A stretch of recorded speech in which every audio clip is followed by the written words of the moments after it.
আমি বিয়ে করার পরে যে একটা সহবাস, যে একটা খারাপ কাজ আছে, এগুলো করব না।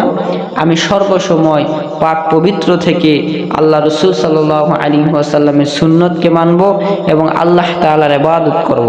এরকম তিনি একজন সাহাবী নিয়ত করেছিলেন। উসমান ইবনে মাজউন নামক একজন সাহাবী এই নিয়তটা যখন করেছিলেন, আল্লাহ রসুল সাল্লাল্লাহু আলাইহি ওয়াসাল্লাম এই নিয়তটাকে ভঙ্গ করার আদেশ দিয়েছেন।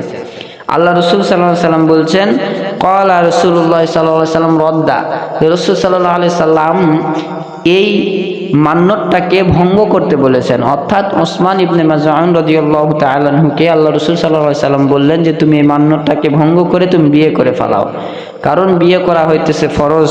আল্লাহ রসুল সাল্লাল্লাহু আলাইহি সাল্লাম বলেন যে নামাজ যেরকম ফরজ, রমজানের রোজা যেরকম ফরজ, নামাজ রোজা না করলে যেমন জান্নাতে যাওয়া যায় না, তেমনই বিয়ে করার সামর্থ্য থাকে